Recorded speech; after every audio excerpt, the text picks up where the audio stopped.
In a world of constant sound, a quiet power can be found. Tonight, we invite you to settle in. Let the noise of the present fade away. We will travel back in time, not with a roar, but with a whisper. Our destination is an ancient land, a cradle of profound ingenuity. Here, we will uncover timeless gifts and explore the minds that dreamed them into being. We will speak of 4 great discoveries. These were not treasures of gold or jewels, but treasures of human ingenuity.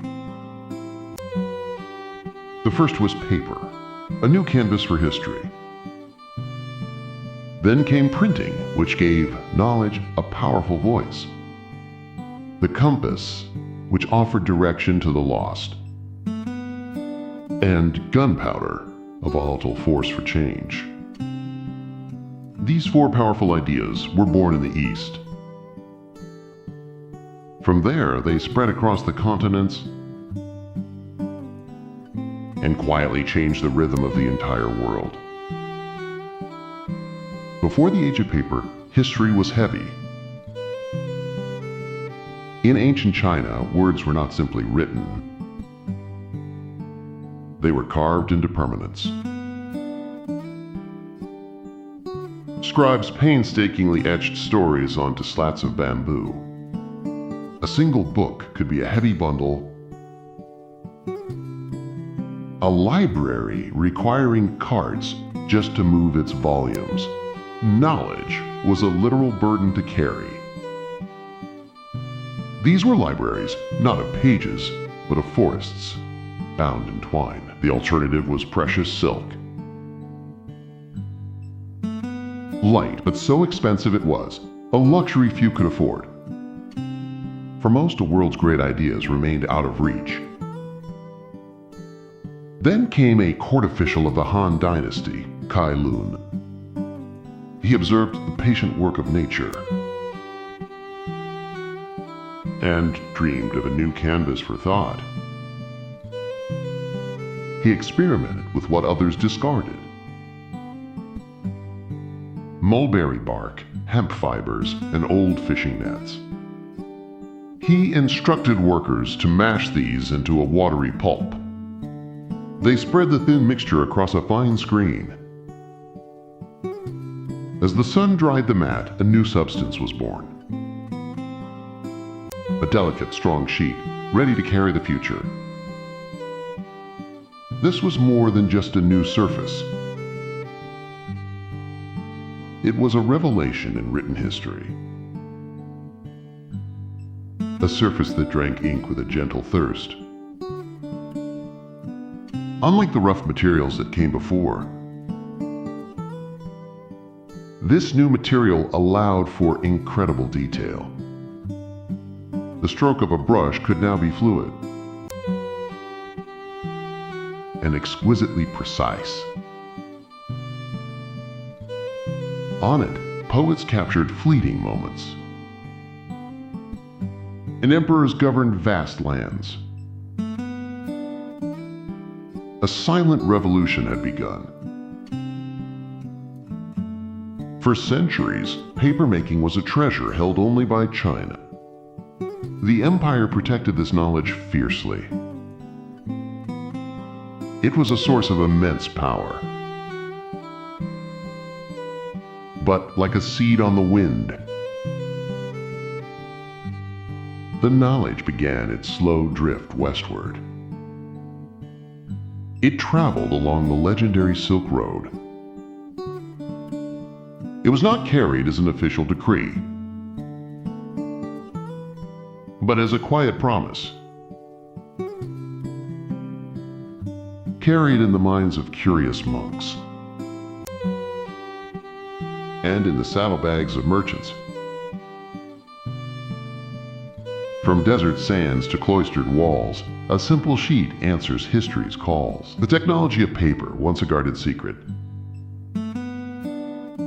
traveled west along the ancient Silk Road. It reached the vibrant cities of the Islamic Golden Age. In intellectual hubs like Baghdad, scholars embraced this new material. It was far cheaper and easier to produce than parchment. This revolution in material fueled a revolution in thought. Knowledge was no longer bound to heavy, expensive skins. It became lighter, more portable, crossing into Europe. The world was slowly being rewritten, one soft, fibrous page at a time. We live in a world of glowing screens. Our information is instant, our connections digital. Yet the legacy of paper is all around us. It is the silent, sturdy foundation of our modern world. In our libraries, it holds the sum of human discovery. In our courts, it codifies the laws that govern society. In our homes, it carries the stories that shape our imagination. This simple invention gave our thoughts physical form. It allowed ideas to spread, to be challenged, and to endure. A humble invention that allowed ideas to take flight. The invention of paper was not an end, but a beginning. It created a canvas for human thought. But a single copy was not enough. The desire grew to share knowledge with many. The answer came from the hands of a craftsman. They began carving an entire page in reverse onto a single block of wood. This was an act of immense skill and dedication. A single mistake could ruin weeks of work. Each block was a work of art, a prayer, a story. But this remarkable method had a fundamental flaw. To print a new page, you needed a new block. It was laborious and inefficient. The breakthrough came from a commoner, Bi Sheng. Around the year 1040, he had a revolutionary idea. What if each character was its own separate piece? He crafted them from clay, like tiny tiles, that could be arranged and rearranged. The characters were set in a frame, inked and pressed. This was movable type, a system that would change the world. For centuries, knowledge was a treasure, locked away. But a profound invention was about to change everything. With movable type printing now refined, books were no longer just for the emperor. Knowledge, once a trickling stream, began to flow like a river through China. Suddenly, new schools flourished across the land. For the first time, common people could access the great classics for themselves. An entire society was learning to read its own story.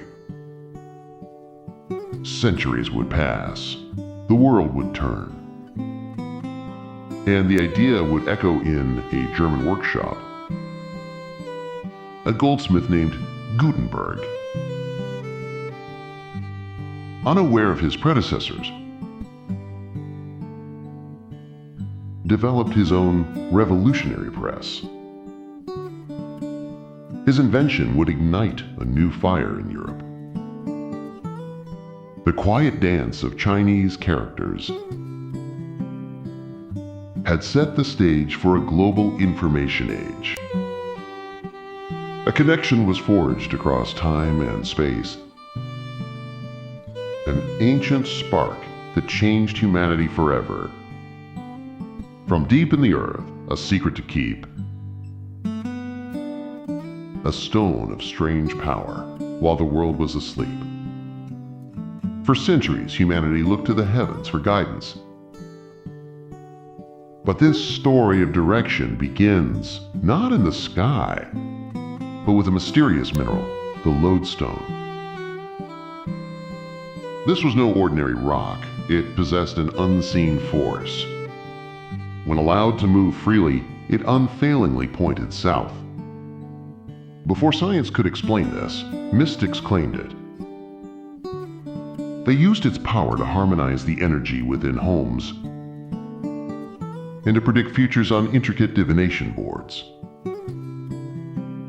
But what began as magic was destined for a practical purpose. The need for reliable navigation on the open sea was desperate. An ingenious mind then had a simple, revolutionary idea. Why not use the stone's power to magnetize an iron needle? By floating this needle, they created something new. On the rolling decks of ships, this device became a sailor's friend. It offered a constant, unwavering direction. For the first time, mariners possessed a guide that did not depend on the sun or the stars. This humble needle was a constant truth in a world of variables. For ancient mariners, the open ocean was a place of profound terror. They hugged the shores, their only reliable guide.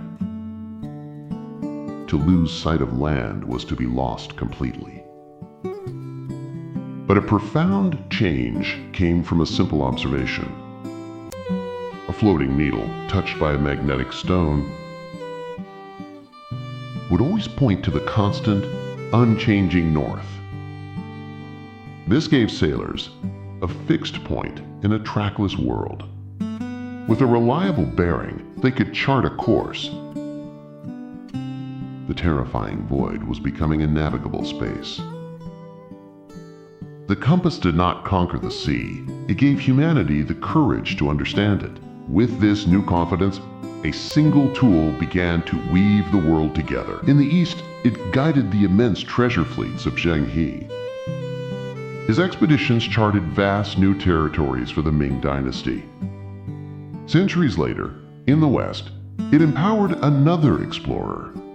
Christopher Columbus trusted his compass across the world's second-largest ocean. Different cultures, different ambitions, all reliant on the same silent navigator. These voyages connected continents once separated by impassable oceans. It launched a new age of global interaction. This tiny device fueled the rise of new empires in global trade. This tiny, trembling needle drew the very first lines of our interconnected world. In the quiet heart of ancient China, a profound quest was underway. These were the keepers of secret knowledge, chasing a goal beyond human limits. The fabled elixir of immortality. They believed the right mixture could unlock eternal life. But one fateful combination held a different secret. With a sudden, deafening flash, they sought a whisper of forever and instead found a roar of fire. They named it Huo Yao, the fire drug. But this new power was not first turned to war. Its first purpose was joy. Under the magnificent Song dynasty, artisans found a new, spectacular use for the fire drug. On grand festival nights, the first rockets were lit. The darkness was banished by blossoming flowers of fire. A dazzling new art form was born. The sky itself became a canvas for dragons of light and sound. A celebration of beauty, born from an accident of science. For a time, it was the sound of pure celebration. A miraculous powder that painted the sky with light and joy. But the nature of such power is to be used. The formula was first packed into fire lances, a terrifying new weapon for close combat. From bamboo, the idea evolved into bronze and iron. The fire lance grew into the first true cannons. The sound of celebration slowly turned into the thunder of battle, changing the very walls of castles. And with them, the fates of empires. The story of Gunpowder is a somber tale. A lesson in intention and an outcome. It began as a noble search for eternal life. Yet it created a powerful new form of destruction. This paradox is not unique to the past. Our own era is filled with similar gifts. Discoveries that can power cities or shatter nations. Gunpowder's legacy is a quiet reminder. It tells us that every great discovery holds the power to build and the power to break. In the heart of ancient China, 4 great innovations emerged. Each was a revolution in its own right. But their true power was not found in isolation, but in how they wove together. Paper and printing created a vessel for knowledge. Ideas could now be copied and spread with incredible speed. Among these were the secrets of the compass and gunpowder. The compass gave mariners a new kind of courage. It allowed them to navigate the vast, open seas. And on these ships carried on printed pages. These ideas began a journey that would alter the course of history. These innovations flowed out of China. Not as an army, but as a great unseen river. Its current moved silently across the land. This was not a transfer of conquest, but of curiosity. It arrived with merchants, monks, and travelers. The world did not have these ideas forced upon it. Instead, cultures adopted and adapted what they needed. This quiet irrigation of the world's intellectual soil prepared the ground for change far from its source. It was a gift that became the shared inheritance of all humankind, from ancient hands to digital lands.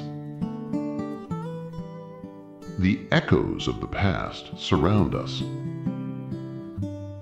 We see them not as relics, but as living, breathing legacies. The paper and the books we hold, the compass that once guided sailors, now guides us through city streets as GPS. The complex art of printing evolved into the code that powers our computers. They are all distant children of these 4 timeless gifts from the East. And so, the storyteller's voice fades. Let the gentle current of history carry you now. Let it guide you into a peaceful sleep. Dream of the patient hands and of the clever minds. Remember the quiet places where these discoveries were born. They are the threads that connect our world. Dream of the quiet discoveries that shaped our world. Good night.